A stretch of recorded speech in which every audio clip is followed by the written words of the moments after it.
Now let's try that. Hey, I'm Captain Tommy Scoble, and you are on the lifeboat. Sound a little better? Okay, thank you. So now we should have a 5x5. That cute little thing that you see right here is that squirrel nut zipper. It's been known for a very, very long time that the star of this show is squirrel. It has been known now for a very, very long time that people simply come here and hang out so that eventually they're going to see a cat in a basket. We have stepped up to the plate a little bit here and have actually provided a full-time cat in the basket so that we can show you how squirrel spends most of the time during the show. Also, there are a lot of people who have suggested that I may have stapled her or glued her to the basket. We'd like to show everybody that did not happen. I can see that Lisa from New Jersey is here, so I will be putting on my my glasses. We'll do a little roll call. Paula, Paula, I believe you were here first. Good to see you. Lisa from Jersey, good to see you. Kate, glad you're here. Sharon, always happy to have you here, Sharon. Sorry, throat's acting up a little bit. One of those things. Ben Bang on the drum, Turner, Becca Jean, Deaudrey Gore, little South Africa, Nicola, Taekwondo, how are you? Nick, good to see you. Danny's mom, Tampa B. Your show just went up a few notches. I'm glad to hear that that you approve. As I was telling people, the last time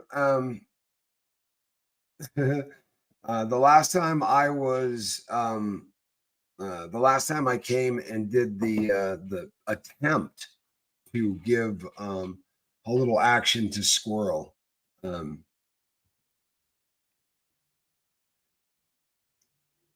I'm sorry. Oh, fantastic. Isn't that fun?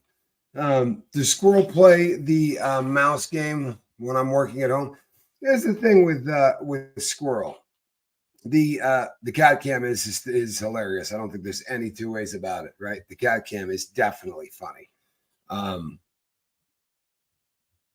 Hey, sweetie. Hold on one second.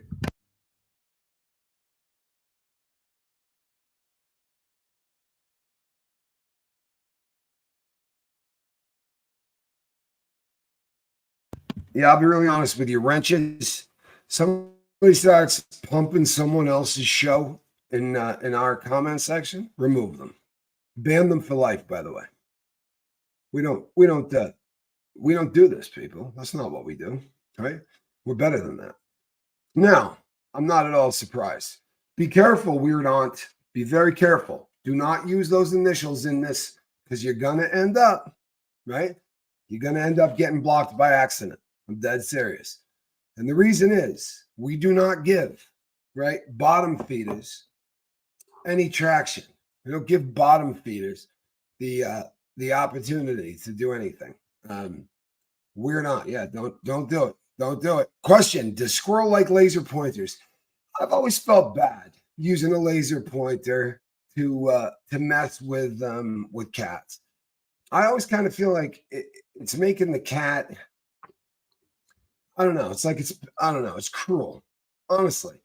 To me, I always kind of looked at it as torturing the cat. You know what I mean? It's one of those things that they can't get. I like the kind of stuff that like a fishing pole kind of a thing, and it'll have a bird with some feathers or whatever on the end of it, right? And you do those kinds of numbers. Those are cool because what's going to happen is the cat is actually going to have a good time and have an opportunity, right, to maybe to catch the thing, play with the thing, and exercise. You follow me? So yeah, squirrel likes bubbles. She does. Squirrel is very much a cat in every way. She really is. She is a cat in every sense of the word. She is more cat. I think the safe way to say it is she's like other cats, only more so, right? So here's what I wanted to talk about today, folks. You saw the thumbnail. We seem to have a real struggle with this, right? We seem to have a very serious struggle with this. There is a very big difference between people who get high, right? Who some people use the word recreational drug use.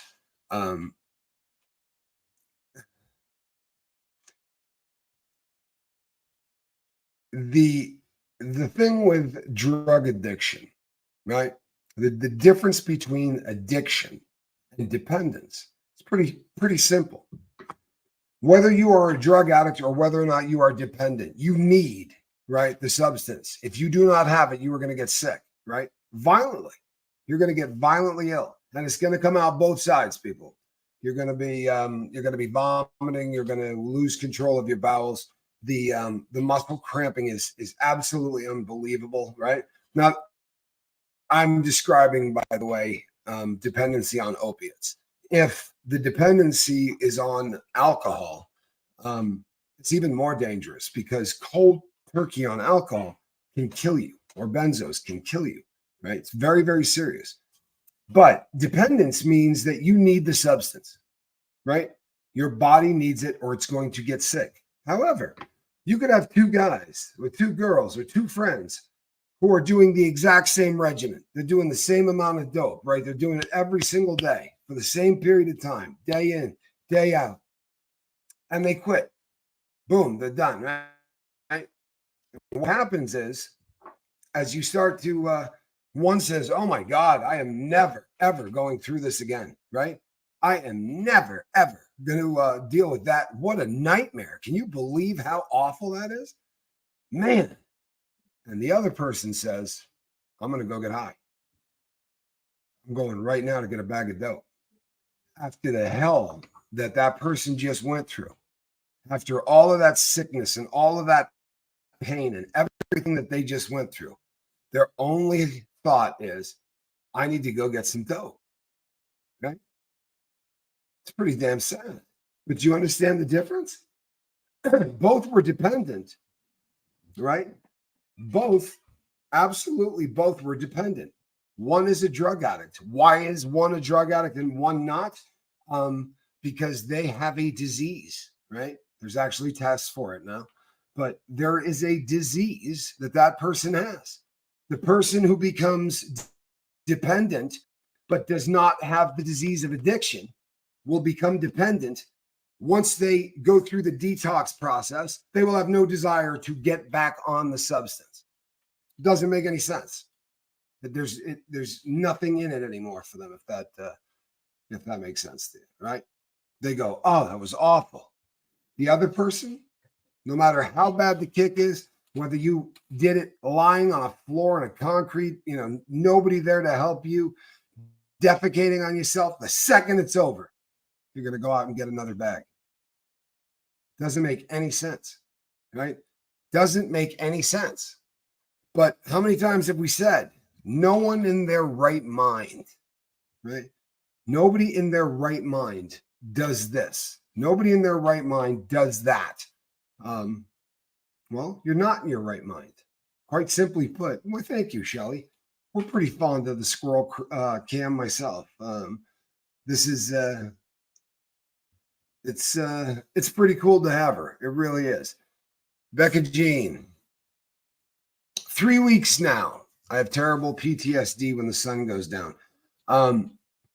Yeah, PTSD is something that, what we do here is peer support, right? When you're talking about post-traumatic stress disorder, or if you're talking about complex post-traumatic stress disorder, you need to talk to a professional. Becky, you really do. And get a team together, right? Assemble a team. Have a psychiatrist, right? Have a psychologist and have a counselor, and work with these people and do it with honesty, unbelievable amounts of honesty. Don't ever lie to your medical team, right? They're going to put together a plan that's going to help you actually get through this, because PTSD is rough. It messes with my sleep horrifically.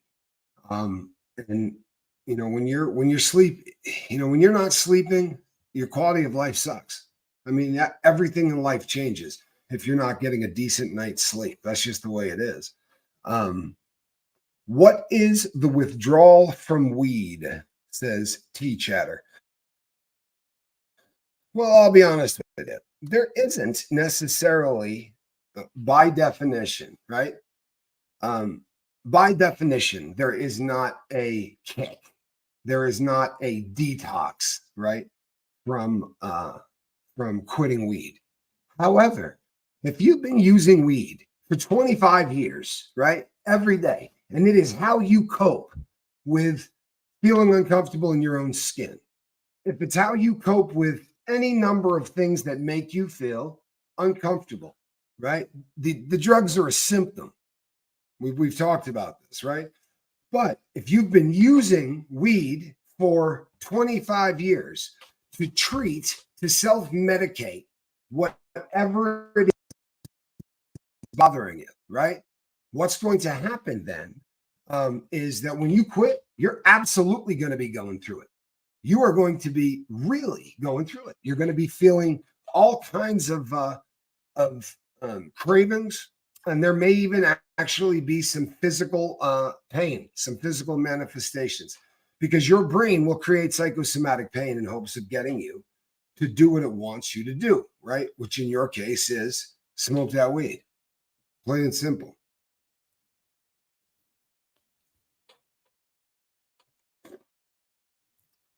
How do you explain a binge drinker? I was never sick between binges, but I am definitely an alcoholic. There are people who, the way that their form of addiction, the way it manifests itself is they're going to drink until they're unconscious, right? Now, they don't do it. They may not do it every night, but they're going to take the top off of that bottle, throw it in the trash, and they're going to drink until that bottle is empty. They're probably going to fall asleep seated on the toilet or passed out on a couch. They're literally going to drink to blackout. Now, binge drinking can absolutely be a sign of addiction, but it is a very different animal, and it requires a kind of a different way to treat it. You'd want to, once again, talk to some medical professionals, because in my opinion, and this is just my opinion, people, I'm a convict, right? I'm not a doctor, but I've always seen binge drinkers as the kind of people that, as opposed to every time the pressure starts to really build up and it's driving them nuts and the day sucks and they go home and they have 4 or 5 drinks, they take the edge off, or they smoke a little, or they do whatever, right? And they do this every day. I've always viewed the really hard binge drinkers as people who fill their closet with all the stuff they're not dealing with. They fill their closet with all of that crap that they're not dealing with. And then all of a sudden, right, all at once, they can't take it. And they're going to go out and they're going to basically drink themselves into an oblivion so that they can stop thinking about what is going on in their life. And once that first drink is consumed, every other decision is made by that first drink, right? So you make the decision to drink the first one, and that first one decides you're going to do the next one and the next one and the next one and the next one, right? Rex, since I quit drinking 7 months ago, funny thing is I have extra money to put away. Funny how that is, huh? Money's not stacking up when you're not blowing it on dope. It is a very unusual thing. Do I believe in a functional alcoholic? Can you back up? That's a really important question. Do I believe that there are functional alcoholics? Right? There you go. Are there functioning alcoholics? Yes. Yes. What that means is that you don't miss work, right? Isn't that what a functional alcoholic is? I mean, by most people's definition, it means that they don't miss work. They're probably not getting arrested, right? So they're functional. As far as the world's concerned, that's not a big deal. But they drink 365 days a year, right? And their coping mechanism is to put everything away during the day, right? Everything that pisses them off all day long, anything at work that drives them nuts, anything that really starts to grind their gears, they put it away, right? They put it away, they put it away, they put it away until they can't, right? And at the end of the day, they come home, right? And they drink. And, there are a lot of functional alcoholics, a lot. And one of the reasons is because nobody gives you crap if you show up at their house and go, hey, you got a beer in the fridge I can grab? Right? I'm just coming home from work. Seriously, it was a hell of a day. You got a beer here? You don't? You got any wine? No, what do you got? You really use a drink. You got a drink? No one's ever going to give you any crap for that. If I walk into your house and I go, no, you got any Schedule 2 narcotics laying around? I got a pretty bad Jones right now. Can you help me out? Now, this is a question that is open to debate, Gypsy. This is open to debate. Dependency can turn into addiction in a moment if we don't pay attention. There are people who believe that, and there are people who say that that is not the case, that an addict is an addict is an addict, and you can't really turn into one. Now, that doesn't mean you can't be a rock star and do heroin every single day of your life, right? And be dependent on it every day until you check out and are no longer on our planet, right? Whether or not you were addicted, you did the dope every single day. You were certainly dependent, right? Now, were you a drug addict? Who cares? That's a rare case because normally you have enough money to keep doing dope, right? To stay in a game like that. Rock stars can. But there's another camp that believes that you can become dependent, right? And that the dependence can really wreck your life. It can really start to get you arrested, and all kinds of bad things can come from it. But it's not going to make you into an addict, right? An addict is somebody that is born with a mental illness, and it's not one that develops. It is one that is there. You can activate it if it's there, but it really becomes, I guess, semantics, Gypsy. Because in all honesty, what difference does it make if we call them an addict or if we call them someone who is dependent for the remainder of their life, right? They may not have the gene for addiction, but they can still become dependent and do it for the rest of their life. So maybe we're just talking about semantics. Maybe it's just wordplay. I think we probably are in agreement, actually. I think we're probably in agreement on that. Squirrel's back. She is. She probably went to get a snack and then popped back in. Okay. Tanya, I'm sorry. There you go. Tanya, I am currently in a relationship with an alcoholic, and he says he isn't going to stop. Is something like AA for families something I could go to if he has no intention in going himself?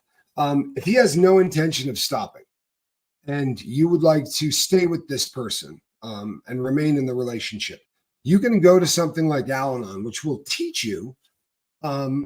You will be able to hang out with people who are in similar situations, and there is a lot of strength in being in a group of people who understand what you're going through.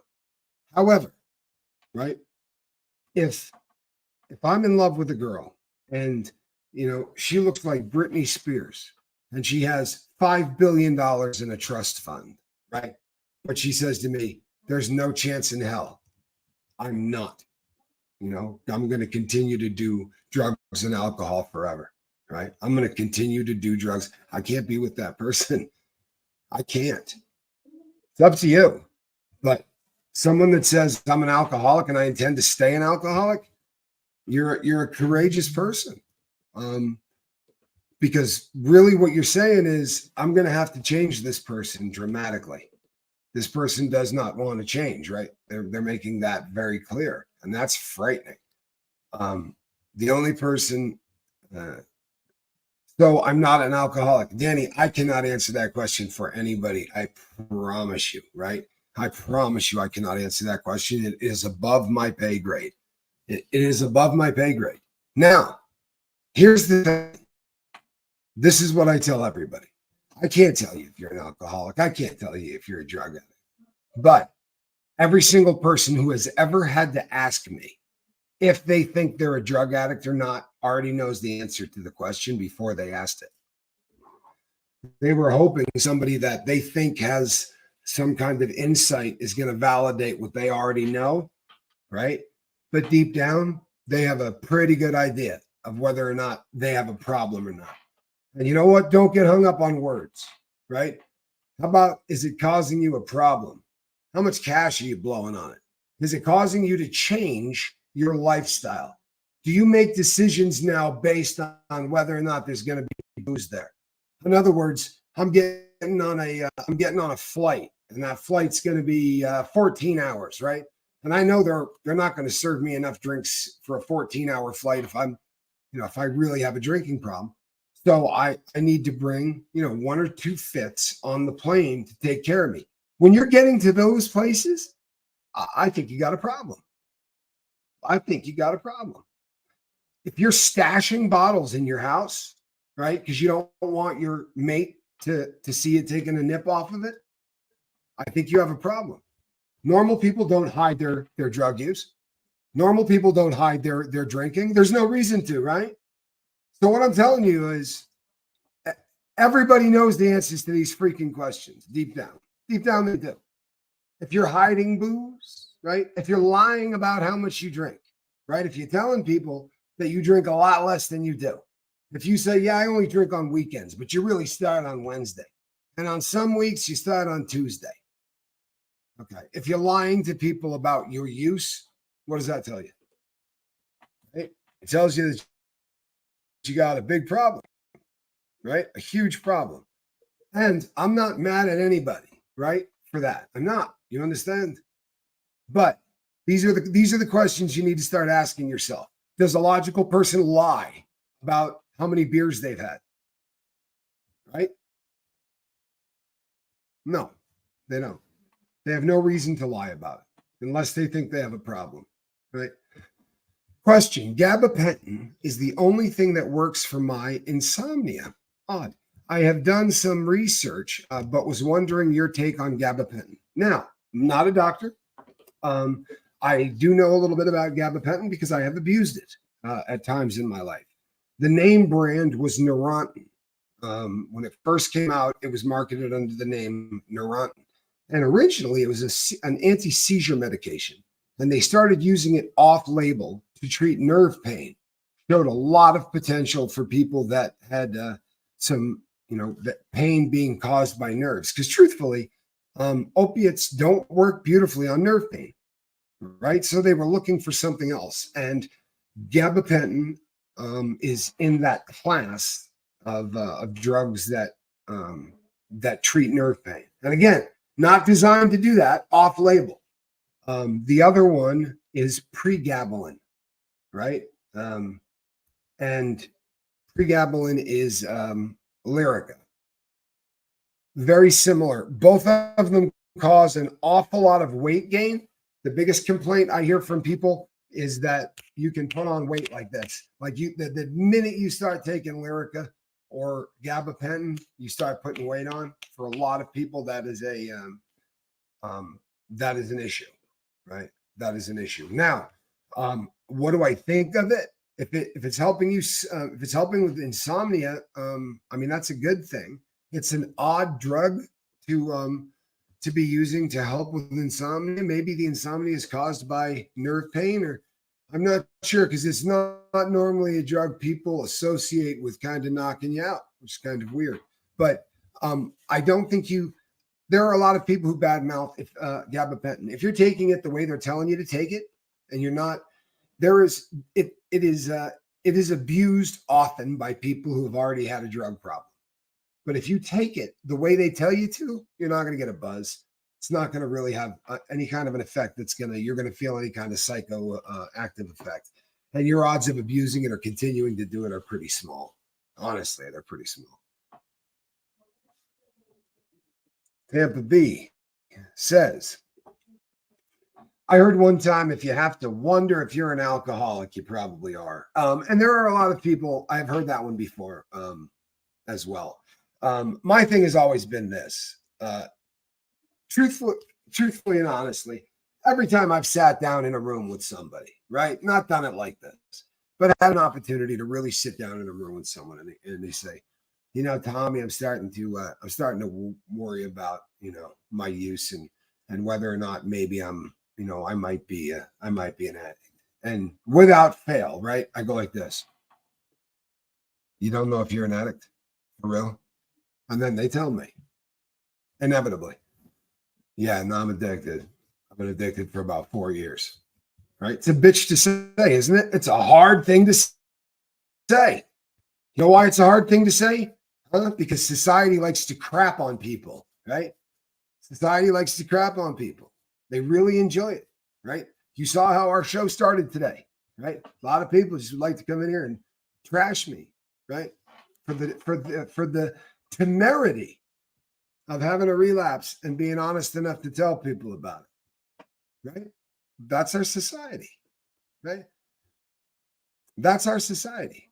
Seventh Son said he could not survive without gabapentin, and there are other people that I've heard say the same thing. There are people who now GABA and gabapentin are two different things.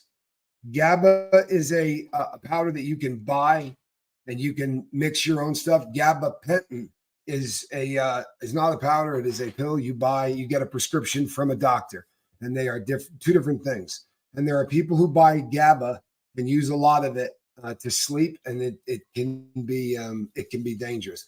Gabapentin is different than GABA. They're two very, very different things.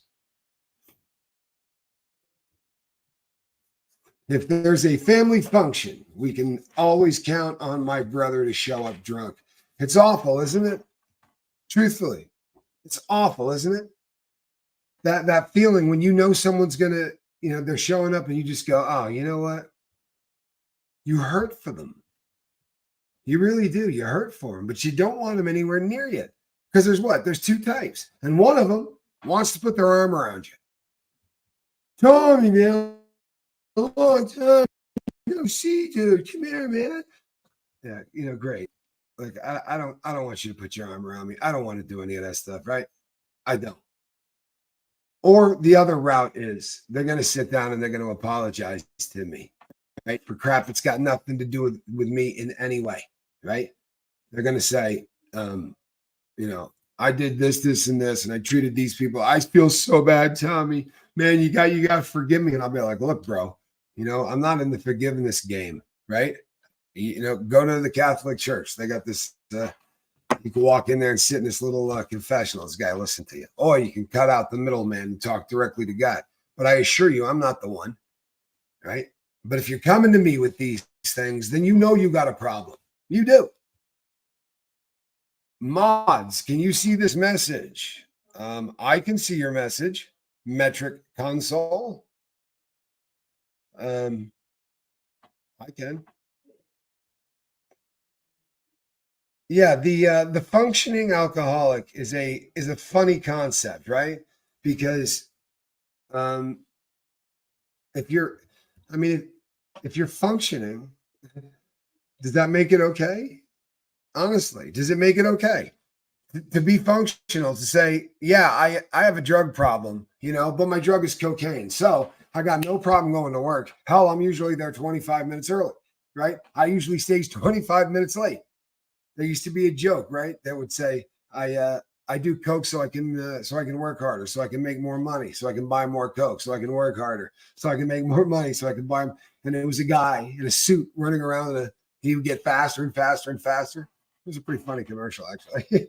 Yeah, back in the 80s. My drug of choice has always been weed. Oh, bummer. Can you back that one up, Calhoun? Your drug of choice was always weed. My drug of choice has always been weed. I know it's nothing in comparison to lethal drugs, but addiction is the same. Anytime I talk about it, I think of Bob Saget's quote, man, boo this man. No, let me tell you something. I don't care whether you're talking about weed or whether you're talking about tar heroin. It makes no difference to me. It also doesn't make any difference to me if you're starving yourself, right? Or you're eating yourself to death, or you're using blades to cut yourself so that you can feel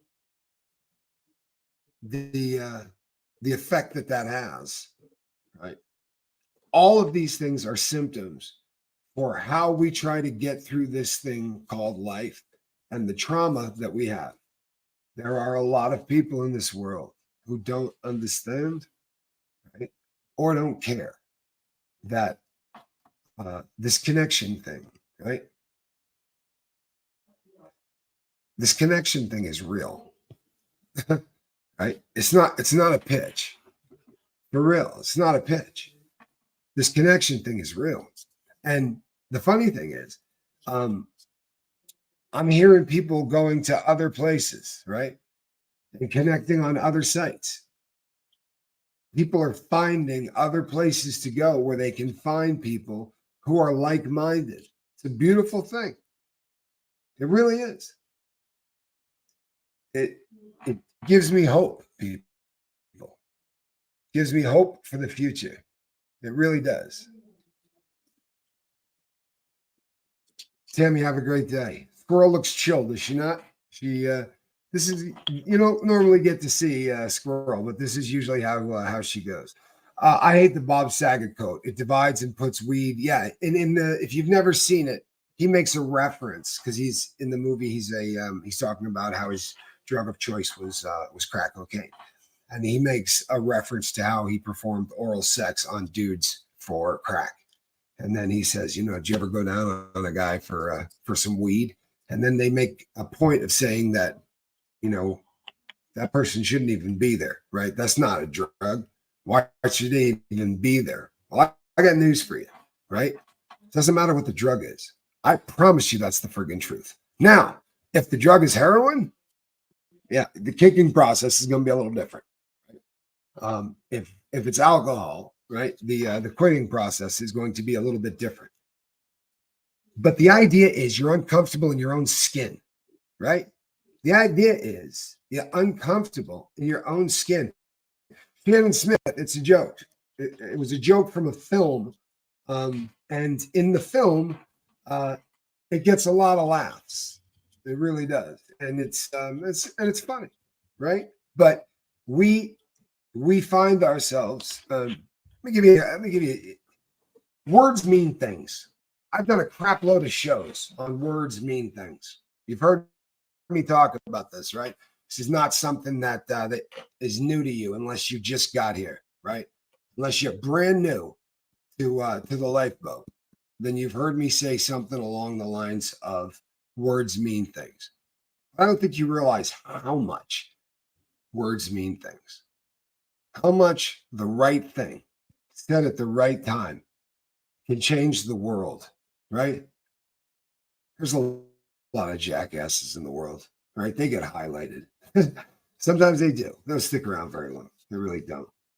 But there's a story of a guy that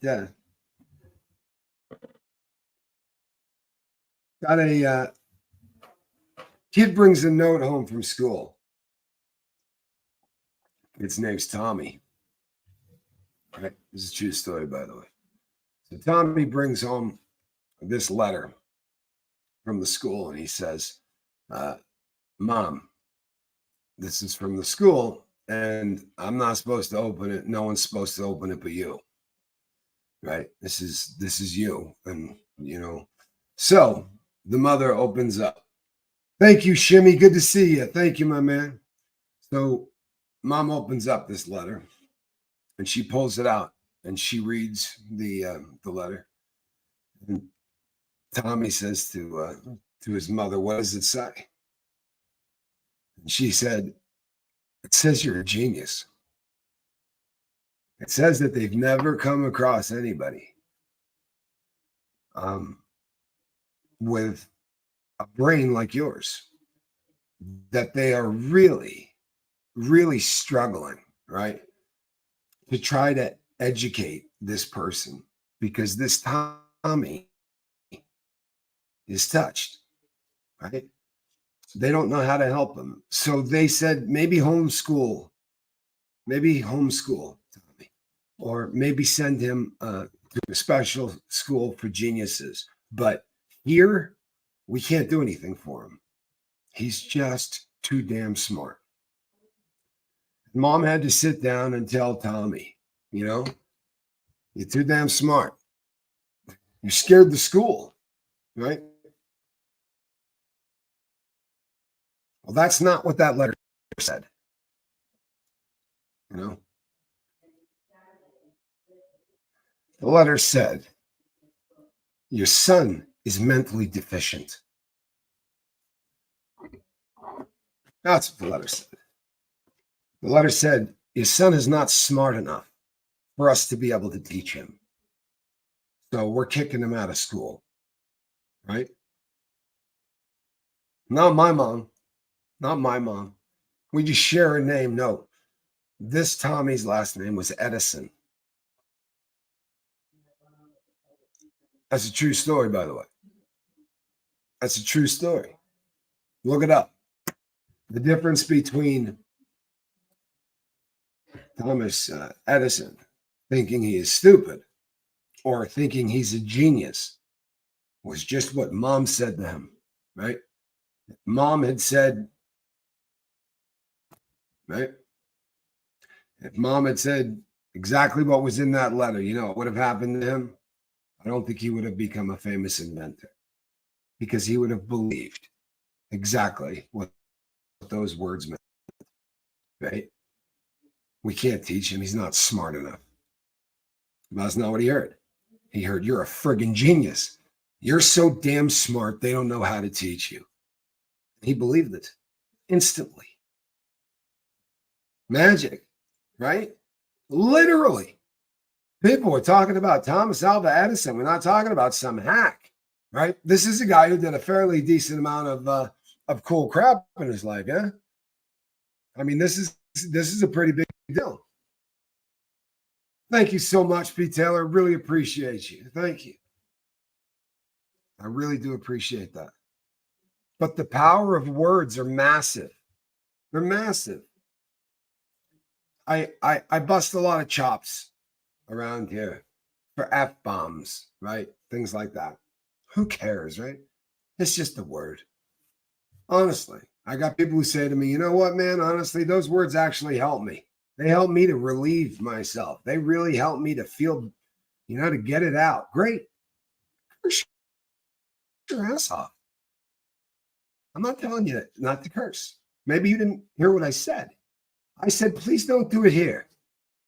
And the reason is, I don't want somebody to show up in the comment section and see 2 comments that have an F-bomb in them and go, I don't think this is where I want to be. Right? How bad would that be? How bad would it be if we ran somebody off that needed to be here just because a couple of people didn't want to flex their vocabulary? Yeah? I got news for you, right? For real, I got. There was a time where people used to use the language as a way of not just communicating, right? But of communicating, right? When you talk to a woman that you were falling in love with, right? How in hell do they do it with this stuff? How does this work? For real, man. For real. Because I remember writing letters and telling people how I felt. And man, right? Like we were into it. We were into it. And then what the hell happened? Well, the connection thing went to hell in the handbasket, didn't it? It went to hell in the handbasket because we believe that this is connection, right? You're typing, right? To people back and forth. Is that connection? I don't know. We won't know for a very long time. We won't. I promise. We won't know for a very long time. People, right? The computer isn't 100 years old, right? The internet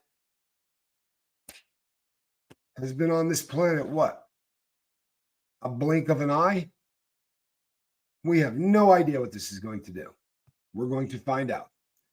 But I've said this before and I'll say it again. But the people who had the vision for what this could do, this interweb thing, this linking all the computers together so that all of us could talk, right?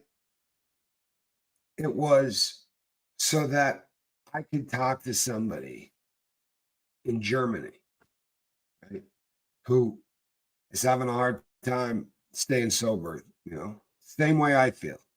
Or I'm talking to somebody in another country who's going through the exact same thing that we're going through here. It doesn't matter what part of the world you're in, right? Alcohol doesn't treat you differently, right? If your government calls itself socialist, it doesn't treat you any different if your government calls itself capitalist. Doesn't care. It also doesn't give a rat's butt if you're white or black, or yellow or blue, or whatever.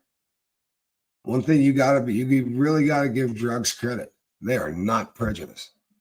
They are happy to enslave everybody and kill everybody. So I talked yesterday about how in Oregon, they're doing the $1 a pill thing, right? They're trying to get a safer product onto the street. It's a great idea. It's not going to work. They really have created more overdoses. It has not stopped them. It has honestly created more of them. They would have been better off to leave the trash that they had on the street and just build a bunch of places where they could have safe injection sites. Have it be all right there. But the idea of giving $1, a hit of fentanyl for $1, I promise you, these people are homeless. We're giving the mentally ill, right? Canada. But we're giving the mentally ill fentanyl for $1 a pill. Huh? Boy, oh boy, you got to be really impressed with us. We have come so far, haven't we? Honest to God, have we not come a long way? For real. From the idiots who hate because this is an addiction, right? And addiction is a disease. The people who literally, right, want me to die because I call it a disease. It's a disease. It's a disease. Sorry about your luck. If that's something that really bums you out, I'm sorry about that. But you may want to check with every doctor on planet Earth, right, and see what they say. Really, seriously, find a doctor who will say no, it's not a disease.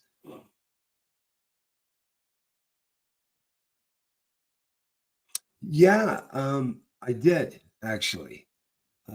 370 gallons of liquid heroin seized. I did see that. This is something that, again, I've said this in the past, right? Smuggling the stuff in liquid was how it used to be done, right? And in the old days when, pre 9/11, it was really easy to do just about anything illegal. And what you would do is you would go to Mexico and you would buy Kahlua, right? And you could bring back a case of Kahlua, and we would, water down you take all of the heroin, water it down into liquid, fill the bottles up, right? Crank them, put a new seal on them, bring them across the border, then you dry them back out. Mara, I'll be honest with you, I'm confused too. No, I did a 5 o'clock boat this morning. And I'm going to do a 5 o'clock boat tonight. However, sometimes during the day, something comes up that I feel the need to talk about. I am so tired of the question, hey, am I a drug addict? Am I an alcoholic? Am I addicted, or am I dependent, or am I a user? So here's what it comes down to. 97% of people who get high just get high. You may not believe that. because it doesn't make sense to people like us.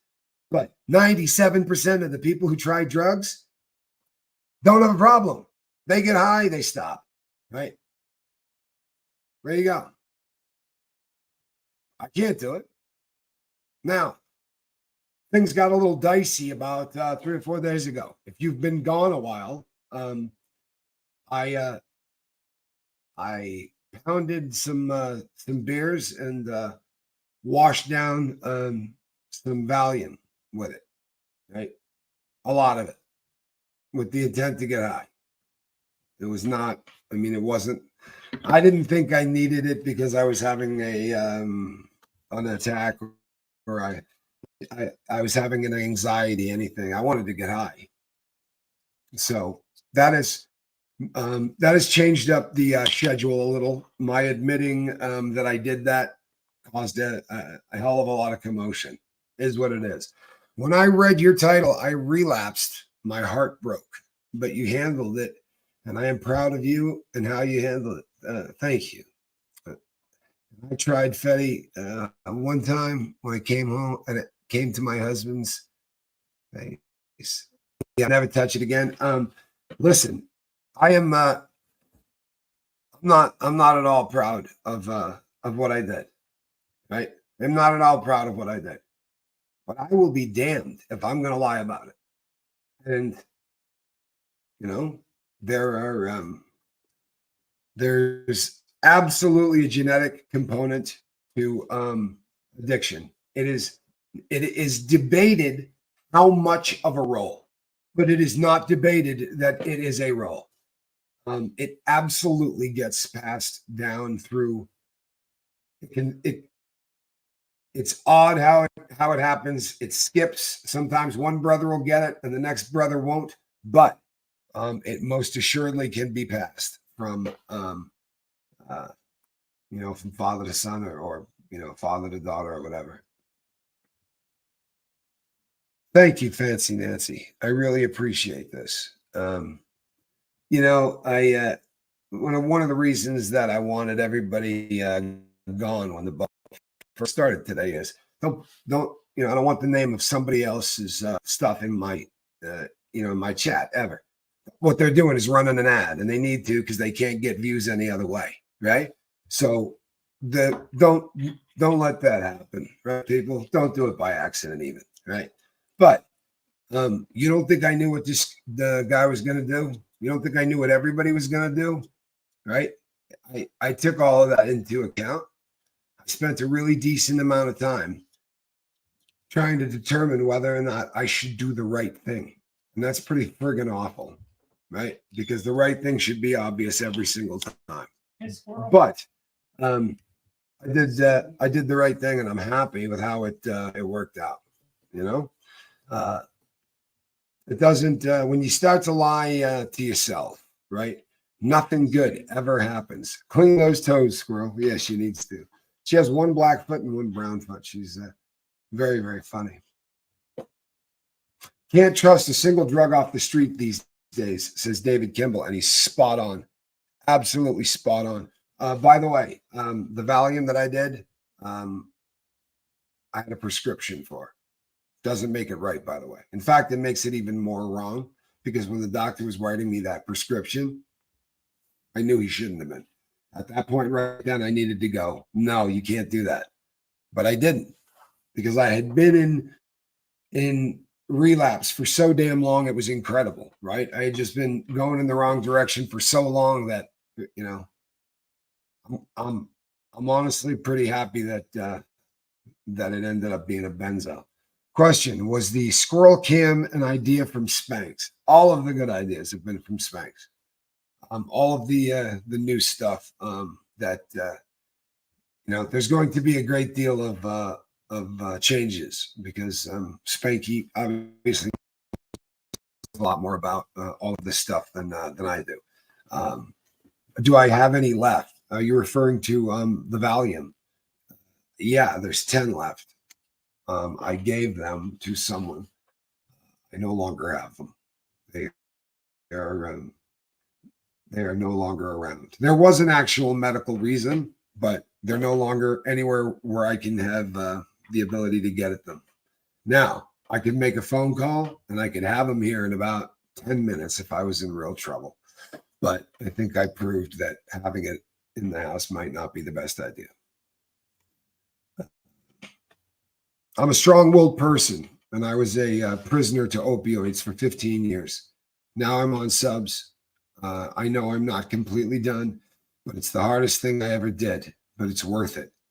I'll tell you something. Again, thank you for your service. My hat is off to you because that is the hardest fight in the entire world. I was a prisoner, and I've been a prisoner I've been incarcerated, right, in federal prisons, and the worst prison in the whole world is the opioid prison. I mean, it's 10 times worse. Thank God, right? Thank God for John Lewis. Right? The name probably doesn't mean anything to you, but he was the first guy to synthesize a substance called buprenorphine. And he had no idea what the hell it was going to be used for, but he came up with what was going to become Suboxone. Yes, I can. This is a good question. Can I explain the relapse? I don't understand how it started before the actual drug use. Okay, relapses happen like this. Normally, what happens is you start to get some emotional things going on, right? And you start to deal with your emotions in ways that are unhealthy, not the ways that you had been doing it since getting clean. So instead of, when you start getting angry, instead of going out, doing a walk, instead you just put that anger away like you used to when you were a drug addict, right? And it's not a big deal. You don't think about it, right? Small stuff starts out really small stuff, right? It's just the emotional stuff that just starts grinding on your gears a little bit, right? And then the mental part starts kicking in. And now I start thinking about the drug and I start romanticizing about it. I don't think about the days that, I'm so sick that, I'm stealing to get it or whatever. No, I'm thinking about the days where everything was great and I had a pile of it. I start romanticizing it in my head. Right?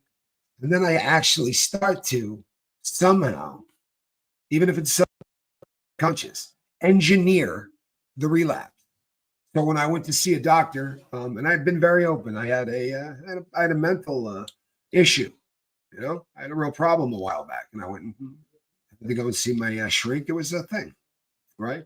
But when we were talking, and I got, as often happens with healthcare providers, I got moved to somebody because of the billing on my insurance or whatever. And when he looked at my entire file, he said the flutter thing, at the heart, and just as a ripcord, right? Probably write you a prescription for Valium, right? He said diazepam. And of course, being the dirtbag drug addict I am, I went, I think I've heard of that. He said, yeah, no, Valium. Oh, yeah, no, I've heard of that. So I let him write me the prescription for it. And then I went and filled the prescription for it. And I let it sit around the house for a while. I didn't do it instantly. But sometimes you can be in withdrawal for 5 years without doing dope. Withdrawal is the process of starting to live your life like you did when you were on dope, right? Because you can live that life and not get high. If you start sliding back into all of the crap you were doing when you were a drug addict, you're going to get back to the drugs, right? All of these little things that I talk about that seem stupid are canaries in the coal mine, right? The kitty litter. If the cat's kitty litter hasn't been cleaned in 5 days, there's something really wrong with Tommy, because I don't do that to my cat, right? That's a canary in the coal mine. It is a dead indicator that something wrong is going on, right? That's a big one. Hygiene. You start not taking care of yourself, right? Your sleep goes to hell. All of these things, right? It really can, it's a process. It doesn't go like this. Nobody ever goes, oh no, everything was perfect and then I just got high. The people who say that don't journal, right? So they can't go back and actually look at it. and find out where they screwed up. But if they journal, no one will ever tell you that it just happened. No, they'll tell you exactly when it started. For real. Here in Ohio, I went to school with so many people that ended up in prison from heroin. And they're lucky, Justin, because the ones that ended up in prison from heroin got pulled off the market before the heroin started to disappear, right? Because now what we're left with is fent or the iso and phytonitazines. And those are, I mean, death sentence drugs. Death sentence drugs, man. Plain and simple. It's there. It's there to kill you. What is sub and what does it do when you take it? And it depends on whether or not if you have been addicted to opiates and you have what's called opiate use disorder and you take Suboxone, what's going to happen is your brain is going to believe that you just did heroin. And I don't mean that you're going to feel high, because you won't. But you're not going to have that thickness. It's not going to come on. Nor will the what's the correct word? The cravings, right? We would call it jonesing, right? You don't jones for it. You don't think about it. It literally removes opiates from your brain, right? And it's either a pill or more recently it's become a small orange, what looks like a breath strip, and you just stick it underneath your tongue. And it is a life changer. As Russ has said, it's a lifesaver for him. UDT Ghost said, it changed my life, Tommy. Right? 4 people in a row said it's changed my life. The Lifeboat has paid for so many people to get on medical assisted treatment, right? So many people. There are a lot of people that go, let's just trade one drug for another. You know what? But whatever. There's 300 people who are going to die today from drug overdoses in this country. Why don't you go tell their parents, right, that it would have been bad if they had been doing Suboxone, right? They just would have been doing one drug for another. Huh? You think those 300 parents give a crap about any of that? Because I promise you they don't. At all.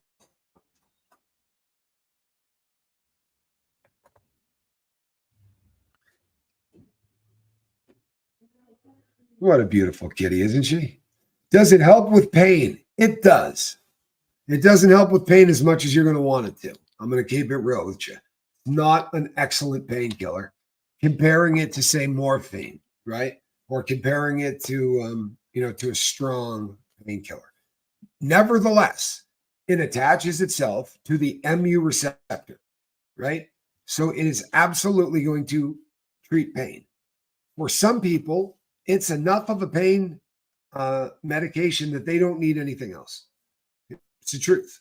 I don't take anything else. I use it for it's enough for me for everything. And I take 2 milligrams. That's all. I'm down to a very, very small dose. I take 2 milligrams a day. And I don't know that I'll ever stop. And all of the people that like to give me crap for that, have a good time.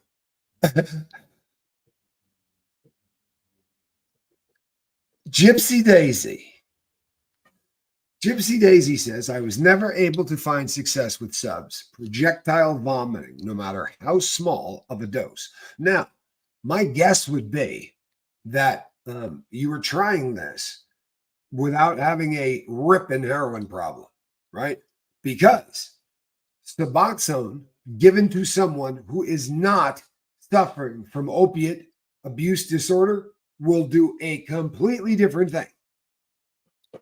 You could cut it into 64 pieces, and 64 people will catch a buzz off of that strip. For real.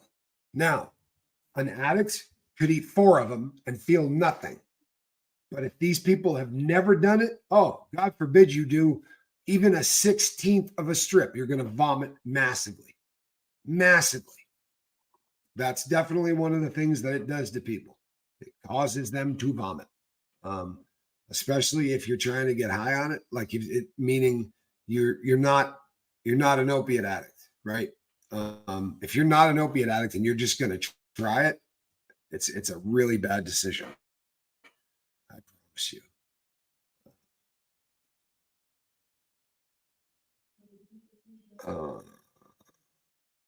Cynthia,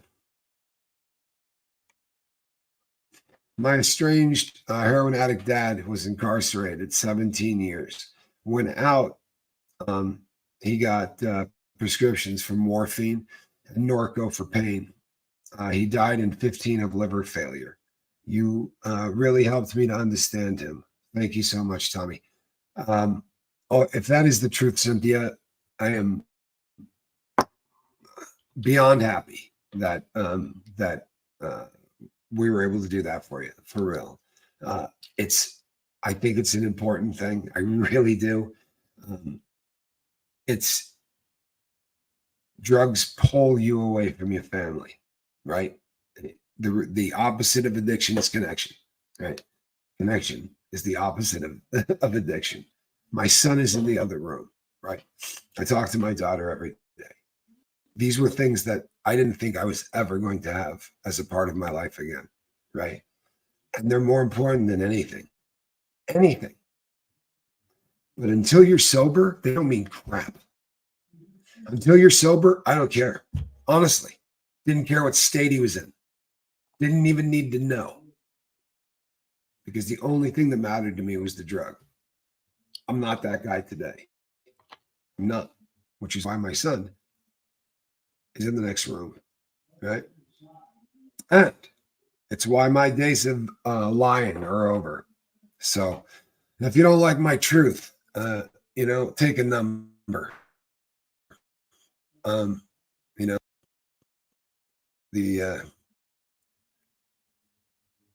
Take a number.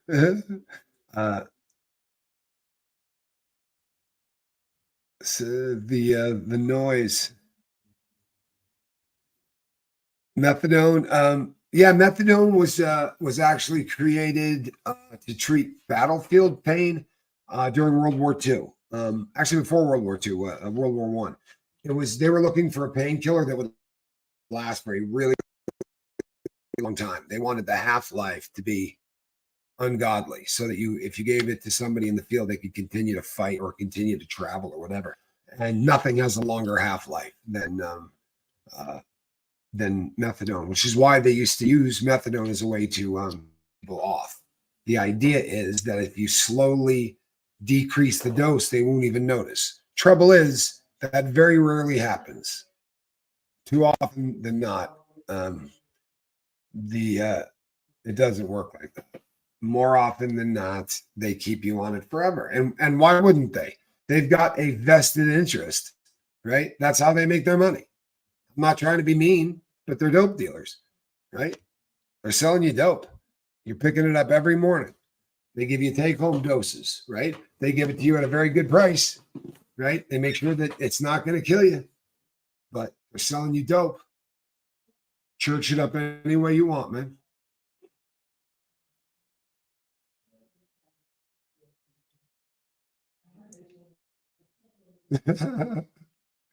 No, I want to tell you something, people. I want to tell you something. When they're rolling, it's because you're killing it. Straight up. It's because we're killing it. It's because we're killing it. Right? People, this connection stuff, it's real. It really is. And there's a group of people that really changing the quality of their life. We've had people who do not leave the house who are now going out, right? People changing their lives in incredible ways. And not because of me, but because of all of the people who they meet here, when you relapse, do you restart the count of sobriety? And if so, is that a challenge that drives you? You know what? I haven't given it a lot of thought on this one, to be honest with you. In the beginning, I did. I thought, you know what? I didn't. My drug of choice is heroin, right? And I didn't do that, and I started to justify that in my head. And then you know what I came up with for real? I don't care. I don't care. In the last 8 years, right? I got high once, right? So, all right, I can live with that. It wasn't on my drug, and it wasn't on an opiate. But thank God, because I would still be using. Pretty bummed out about it. But so, am I on day 4, or am I on am I on 8 years and 6 months? I don't care, because the truth of the matter is, yesterday doesn't mean squat, right? And tomorrow, I just got to get through today. And that may sound like a cliche, people, but let me tell you something. It's the truth, right? You got to get through today. So, I'm certainly sober today. I'm going to be sober tomorrow. So I don't know. I'll let the people decide. There'll be a lot of people who will decide that I'm still using and I'm not sober at all. And then there will be people that say, don't beat yourself up. You know what I mean? It's not like you partied or got really into it or whatever. If I go with the advice that I give other people, it's harder to do that to yourself, isn't it? It is, because you feel like, when I say it to somebody else, it doesn't seem self-serving. But when I say it to myself, right, it starts to feel a little, it starts to sound maybe just a little self-serving.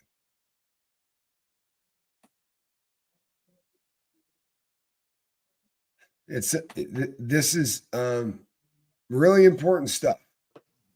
This is important stuff for real. If you can get the fentanyl test strips, please do it, people. Take the time. They're giving them out. Needle exchange programs all give them out. Pharmacies will give them out. There's so many places you can get them. Please test right before you do the dope, just to try to, to give you your best chance. And don't fix alone. All right, you can't get high alone anymore. You can't. Don't fix alone. Make sure you get high with people. You just can't do that anymore, right? You can't. Now, the other thing is, nitazines aren't going to show up on these fentanyl test strips. They're not. So break that pill up into a very, very, very, very small, teeny pile, right? Put it into 10 piles. Take one of them, put it on tin foil, and hit it, right? Because no matter how strong that isn't going to kill you. But if it feels like somebody just parked a car on your chest, trust and believe that you do any more of that, it's going to kill you. Because what you will feel if there's too much, you feel, it honestly feels like that there's pressure, like someone is leaning on your chest. And you got to fight to try to, to fill your lung cavities. It's not an easy thing to do, people. Not an easy thing, for real. But please be careful. Please be careful. Don't get high alone. Don't get high alone.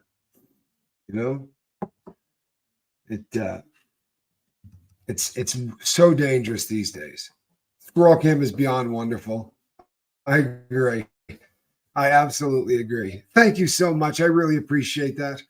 The Squirrel Camp is absolutely huge. It really is. We're the entire country is being crushed. Currently, we really are. The drugs that are coming in are just so bad. They really are. They're just so bad. And it's sad. You thought you just seen some movement on the Squirrel Camp? Yeah, she dreams. Squirrel absolutely does the. You'll see her start chasing stuff.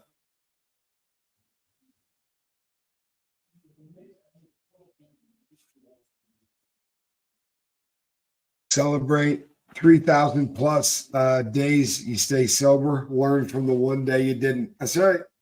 I mean, for real, there's a lot of truth to that. There is a lot of truth to that, And I do feel like I learned plenty. I really do.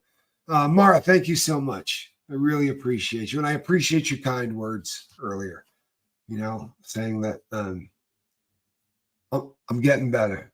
Honest to God, I am. I'm getting better. I really appreciate the kind words. Appreciate the kind words all of you have said. So many people have reached out. The overwhelming. I'm talking about it. Yeah, 1,000,000 to 1. Is just pretty happy that that it was handled the way that it was handled, and it sucked. It sucked, but it didn't suck like coming here and saying somebody had died. You know what I mean? Like those shows, putting on ties, going on here to say I screwed up. I can live with that. Right? I can live with that. And you know what, people? I'm going to make you a promise. For real. I am going to make you a promise. In 2024, right? 2024, I'm done apologizing. And I'm not kidding. I'm done apologizing.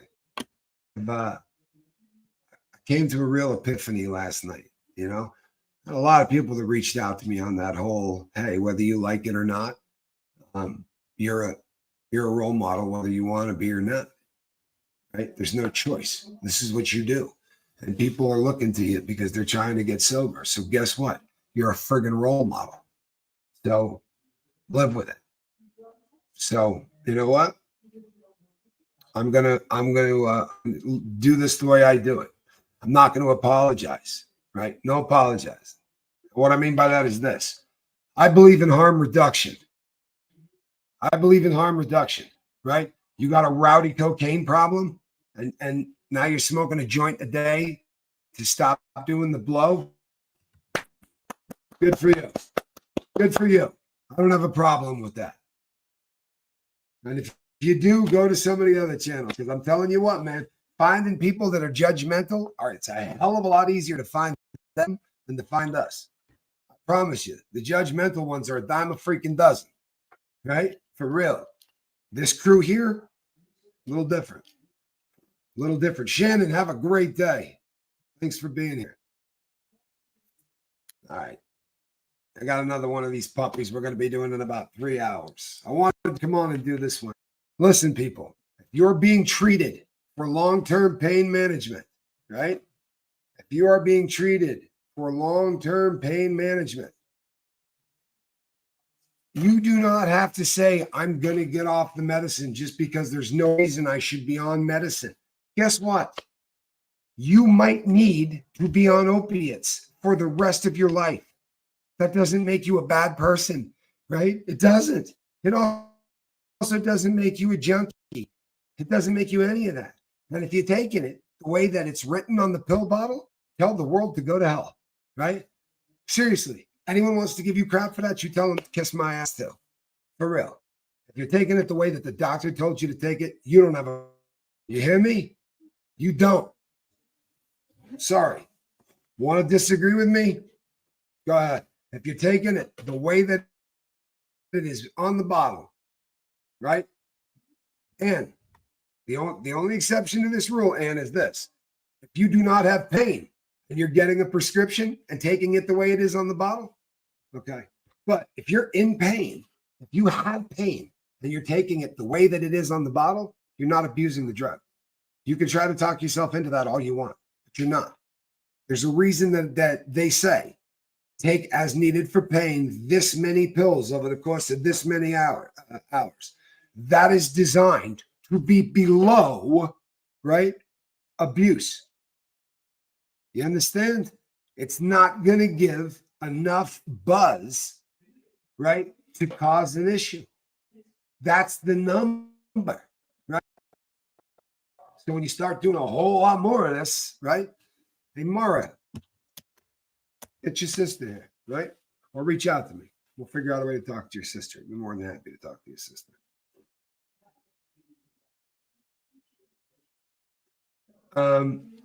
Scooby-Doo, I got no way to back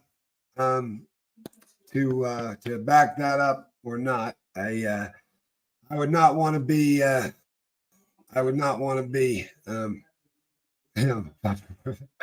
oh my goodness. Yes. I am on that note, people. You know what this is? Huh? This is a cat in a basket. Look at how cute that kitty's head is. So this is normally what I do, right? Normally I do this one. So this is a cat in the basket, right? But normally you can't see it. Now you really can. You really can get an appreciation for just how cool this cat is, right? She parks herself in there. You know what, Noel? You're so right. She is sweet. She's such a pretty girl. And she's a diva. I mean, she is. Tampa B, I'm going to have a great day. I really am. And I'm going to see you later on tonight, I hope. Hope I see all of you later on tonight, right? Huh? Do another show? It is what we do. Thanks, everybody. I'm Captain Tommy, and we'll see you on the next one. Bye-bye.